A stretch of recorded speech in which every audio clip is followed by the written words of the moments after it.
Hello friends, welcome to our channel national education centre. आज आप पढ़ने वाले हैं क्लास 8 के भारतीय भवन मैथ में प्रश्नावली 2 का बी क्वेश्चन नंबर 1 से। देखिए क्वेश्चन नंबर 1 क्या कह रहा है, रिक्त स्थानों को भरिए जिससे कि कथन सत्य। क्वेश्चन नंबर फर्स्ट देखिए कह रहा है प्रत्येक समपूर्ण वर्ग संख्या का वर्गमूल एक क्या संख्या होती है। तो देखिए इसे नोट में करके लिखा दिए है कि प्रत्येक समपूर्ण वर्ग संख्या का वर्गमूल एक सम संख्या होती है ना। अगर आप इसे समझना चाहते हैं तो आप ऐसे समझिए कि सम संख्या का अगर हम वर्ग करते थे तो क्या तैयार होता था, सम संख्या, है ना, याद होगा। अब इसको स्क्वायर को इधर भेजेंगे तो वर्गमूल हो जाएगा, रूट रूट को हम लोग क्या बोलते हैं, वर्गमूल, है ना। तो यहाँ पे क्या बचेगा, सम बच जाएगा, है ना। अब यहाँ से देखो बोल सकते हैं ना कि प्रत्येक समपूर्ण वर्ग संख्या का वर्गमूल जो है एक सम संख्या तैयार होगा, ठीक है। इसलिए ये पॉइंट लिखें, क्लियर है। तो आंसर कौन हो जाएगा फर्स्ट का, सम। फर्स्ट का आंसर कौन हो जाएगा, सम, ठीक है ना। अब देखिए 2 का आंसर क्या हो जाएगा, प्रत्येक विषम पूर्ण वर्ग संख्या का वर्गमूल एक कैसी संख्या होती है, विषम संख्या होती है। इसे भी अगर समझना चाहते हैं तो ऐसे समझिए कि विषम संख्या का अगर हम वर्ग करते थे तो विषम संख्या तैयार होता था, है ना। तो अगर हम स्क्वायर को इधर भेज दें यानी कि रूट, और रूट को हम लोग क्या बोलते हैं, वर्गमूल, है ना। तो यहाँ पे क्या बच जाएगा, विषम, क्लियर है। तो यहाँ पर से बोल सकते हैं ना कि प्रत्येक विषम पूर्ण वर्ग विषम संख्या का वर्गमूल जो है एक विषम संख्या तैयार होगा, है ना। वही देखिए यहाँ पे लिखे, क्लियर है। तो 2 का आंसर कौन हो जाएगा, विषम, सुना जाएगा। अब देखिए क्वेश्चन नंबर 3 क्या कह रहा है कि प्रत्येक वाट पूर्ण वर्ग संख्या का वर्गमूल एक सम संख्या होता है। तो प्रत्येक सम पूर्ण वर्ग संख्या का वर्गमूल एक सम संख्या होता है ना। तो यहाँ पे क्या भरा जाएगा, सम, क्लियर है। अब देखिए क्वेश्चन नंबर 4 क्या कह रहा है, प्रत्येक वाट पूर्ण वर्ग संख्या का वर्गमूल एक विषम संख्या होता है। तो प्रत्येक विषम पूर्ण वर्ग संख्या का वर्गमूल एक विषम संख्या होता है। तो क्या भरा जाएगा यहाँ पे, विषम, क्लियर है। अब देखिए क्वेश्चन नंबर 5 क्या कह रहा है, यदि किसी पूर्ण वर्ग संख्या के अंत में शून्यों की संख्या वाट हो तो उस संख्या का वर्गमूल पूरा पूरा ज्ञात हो जाता है। तो देखिए आपको याद होगा कि कोई भी एक संख्या, जो भी संख्या होता था वो पूर्ण वर्ग संख्या होता था, और शून्य की अगर बात बोले तो हमेशा शून्य होता था सम संख्या में, यानी कि 2 हो सकता था, 4 हो सकता है ना। यहाँ पर जो भी संख्या होगा पूर्ण वर्ग होगा, लेकिन शून्यों की अगर स्पेशली बात बोले तो ये भी हमेशा क्या होता था, सम संख्या में होता था, ठीक है। तो यहाँ पर आंसर कौन हो जाएगा, सम, क्लियर है यहाँ तक। अब देखिए क्वेश्चन नंबर 2 क्या कह रहा है, गुणा किए बिना निम्नलिखित संख्याओं का वर्ग ज्ञात कीजिए, है ना। क्वेश्चन नंबर फर्स्ट क्या कर रहा है, 39। तो देखिए इसको बिना गुणा किए बताने की कह रहा है। जैसे वर्ग निकालने की बात किया तो वर्ग मतलब 2 बार इसी चीज़ को गुना करना था। तो इस चीज़ को डायरेक्ट हमको गुना करके नहीं निकालना है, हमको मेथड से अलग निकालना है ना, एक नए तरीके से निकालना है। तो कैसे निकलेगा, देखिए तो सबसे पहले 39 कैसे बना होगा, 30 में 9 जोड़े होंगे तब 39 आया होगा। तो 30 का स्क्वायर प्लस 9 का स्क्वायर, है ना, दोनों को तोड़ के लिख दिए, प्लस अब क्या करेंगे, ये दोनों को गुना में करके लिखेंगे, 3 गुना 9। अब यहाँ पे क्या करेंगे, 20 अपना मन से दे देंगे, क्लियर है यहाँ तक। अब देखिए इसको सॉल्यूशन करिए, क्या हो जाएगा, 30 का स्क्वायर 900 प्लस 9 का स्क्वायर 81 प्लस ये तीनों अगर गुना करते हैं तो कितना हो जाएगा, 9 तिया 27, 27 दूना का 54, 540, है ना। अब तीनों को जोड़ दीजिए तो 0 में 1 जोड़ेंगे 1। अब यहाँ पर 8 4 12, 12 का 2 हाथ में 1, 5 और 9 14 और 1 15, यानी कि 39 का वर्ग कितना हो जाएगा, 1521, आंसर, क्लियर है। अब देखिए क्वेश्चन नंबर 2 क्या कह रहा है, 27, है ना। तो 27 को भी इसी प्रकार से देखेंगे। तो 27 यानी कि 27 कैसे बचा होगा, 20 में 7 जोड़े होंगे, है ना। तो 20 का स्क्वायर प्लस 7 का स्क्वायर प्लस, अब क्या करते थे, इसको दोनों को तोड़िएगा तो 2 गुना 7 और गुना 20 अपना मन से दे देंगे, है ना। अब यहाँ पर से करिए तो 20 का स्क्वायर 400 प्लस 7 का स्क्वायर 49 प्लस ये तीनों गुना करेंगे तो कितना हो जाएगा, 7 दूना 14, 14 दूना 28 और 1 0। अब यहाँ पर जोड़िए कितना हो जाएगा, तो 9 8 4 12, 12 का 2, हाथ में 1, 2 और 4 6 और 1 7, 729। क्लियर है। अब देखिए क्वेश्चन नंबर 3 क्या कह रहा है, 46। तो 46 कैसे बना होगा, 40 में 6 जोड़े होंगे तब 46 बना होगा। तो 40 का स्क्वायर प्लस 6 का स्क्वायर प्लस, अब क्या करते थे, इस दोनों को तोड़ते थे। तो 4 गुना 6 गुना 20 अपना मन से।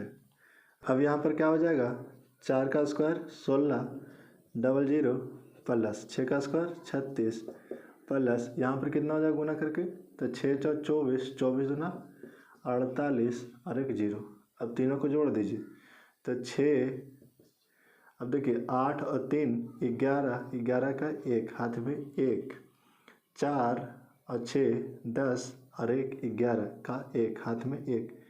अब देखिए 1 और 1 2, 21 और 16, यानी कि 46 का वर्ग कितना हो जाएगा, 21 16। क्लियर है। अब देखिए क्वेश्चन नंबर 4 क्या कह रहा है, 58 यानी कि 58। तो कैसे बना होगा, 50 में 8 जोड़े होंगे तब बना होगा। तो पहले 50 का वर्ग फिर 8 का वर्ग प्लस, अब क्या करते थे, ये दोनों को गुना करके, तो 5 गुना 8 गुना अपना मन से 20 देते थे, है ना। अब यहाँ पे क्या करेंगे, 50 का स्क्वायर कितना हो जाएगा, 5 का स्क्वायर 25 और 1 शून्य का स्क्वायर 00 प्लस 8 का स्क्वायर 64 प्लस, ये तीनों गुना करिए कितना हो जाएगा, 8 5 40, 40 दूना का 80 और 1 0, है ना। अब तीनों को जोड़ दीजिए, क्या हो जाएगा, 4 6 8 5 13, 2 और 1 3, 33 64 आंसर। क्लियर है यहाँ तक। अब देखिए क्वेश्चन नंबर 3 क्या कर रहा है, वर्गमूल पूरा पूरा प्राप्त होने के लिए निम्नांकित में प्रत्येक के अंत में कम से कम कितना शून्य बढ़ाना पड़ेगा। तो देखिए क्वेश्चन नंबर 1 क्या कर रहा है, 10, है ना। तो पूर्ण वर्ग इसको बनाने के लिए इसमें कितना शून्य लगाना पड़ेगा। तो शून्य के बारे में हम क्या बताए थे कि सबसे पहले जो संख्या होते हैं वो तो पूर्ण वर्ग होना चाहिए। तो एक का वर्ग होता है यानी कि पूर्ण वर्ग है ये। अब शून्य की बात हम बोले थे, तो शून्य कितना बढ़ाना होता है, सम संख्या में। तो एक है ना, तो सम संख्या यानी कि 2 को बना देंगे तो हो जाएगा ना, यानी कि 1 शून्य और बढ़ा देंगे तो हो जाएगा। तो यहाँ पर आंसर में क्या हो जाएगा, एक का आंसर में क्या लिख देंगे कि 1 शून्य बढ़ाना पड़ेगा। बात समझ में आ रहा है कि नहीं, कि शून्य हमेशा क्या होती है, सम संख्या में। तो सम संख्या में लेना है तो सम संख्या बनाने के लिए 1 शून्य और डालना पड़ा, है ना। अब देखिए क्वेश्चन नंबर 2 क्या कह रहा है, 90, है ना। तो 90 में, तो 90 तो है लेकिन यहाँ क्या इस शून्य सम संख्या में है, नहीं है। तो सम संख्या में कैसे आएगा, 1 शून्य और बढ़ाना पड़ेगा। तो 2 में भी आंसर क्या हो जाएगा, 1 शून्य बढ़ाना पड़ेगा। बात समझ में आ रहा है। अब देखिए क्वेश्चन नंबर 3 क्या कह रहा है आपका, 4000, है ना, 4000 है। तो 4000, तो आपको सम संख्या मिलाना था, 3 गो से आगे क्या हो जाएगा, 4 गो में सम संख्या होता है, तो 1 शून्य और बढ़ाना पड़ेगा, है ना। तो यानी कि 3 का आंसर कौन हो जाएगा, 3 का आंसर में कितना शून्य बढ़ाना पड़ा, 1 शून्य। तो इसका भी आंसर वही हो जाएगा, 1 शून्य। ठीक है ना। अब देखिए क्वेश्चन नंबर 4 क्या कह रहा है आपका, 25 पर कितना शून्य है, 5 शून्य, है ना। 25 पर 5 शून्य, 2 4 5। तो इसको अगर हमको निकालना है तो सम संख्या मिलाना है। तो 2 4 5, 5 के बाद सम संख्या कौन होता है, 6, है ना। तो यानी कि 6 को शून्य बनाना पड़ेगा, 1 2 3 4 5 6, है ना, 2 4 6 हो गया। अब देखिए 6 को, 5 को तो पहले से था तो 1 ही को ना बढ़ाए हैं। तो 4 का भी आंसर क्या हो जाएगा, 1 शून्य बढ़ाना पड़ेगा, है ना। क्लियर है। अब देखिए क्वेश्चन नंबर 4 क्या कर रहा है, 1600 का वर्गमूल निम्नांकित में कौन सा होगा। तो देखिए 1600 का वर्गमूल कैसे निकालिएगा आप, तो 1600 रूट का मतलब वर्गमूल होता है। तो आप इसको क्या करिएगा, देखिए 1600 को तोड़ सकते हैं, 40 गुना 40, है ना, 4 4 16 और 00 00 हो जाएगा ना। अब देखिए वर्गमूल है, यहाँ पर कुछ नहीं होता तो 2 छुपा रहता है, और 2 में क्या करते हैं, 2 का पेयर लगाते हैं, यानी कि 2 का पेयर लग गया। तब देखिए अगर मेथड से बनाना चाहते हैं तो उसको कैसे लिखेंगे, 40 का स्क्वायर, है ना, स्क्वायर से रूट क्या हो जाएगा, कैंसिल, यानी कि आंसर कितना हो जाएगा, 40। क्लियर है यहाँ तक। तो ऑप्शन नंबर कौन हो जाएगा, 3। क्लियर है।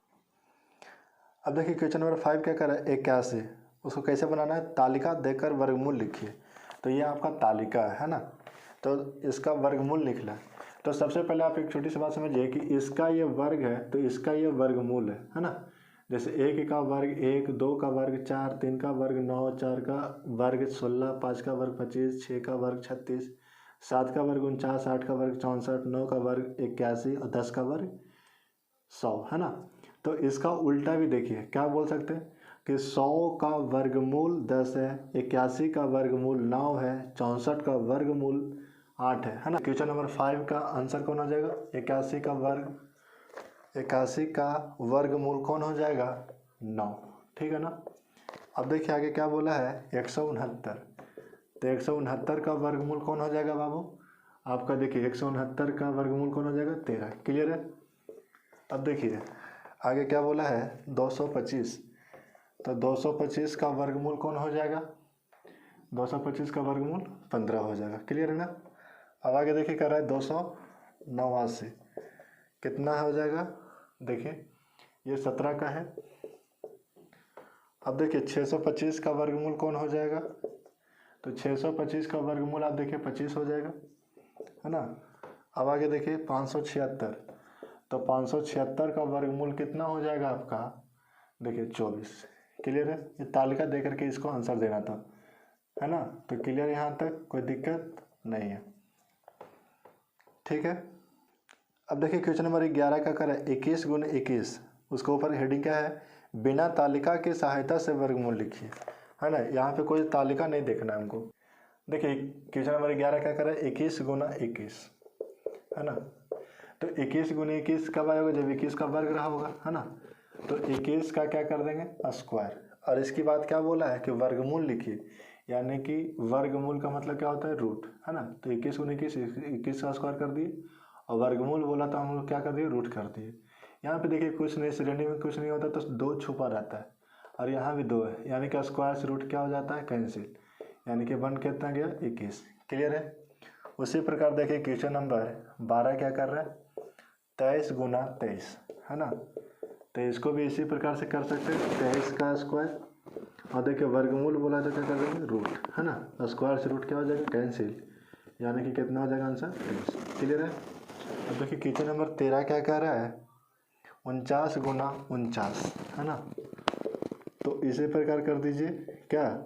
49 का स्क्वायर, और वर्गमूल बोला तो क्या कर देंगे? रूट, स्क्वायर से रूट कैंसिल, यानी आंसर कितना हो जाएगा?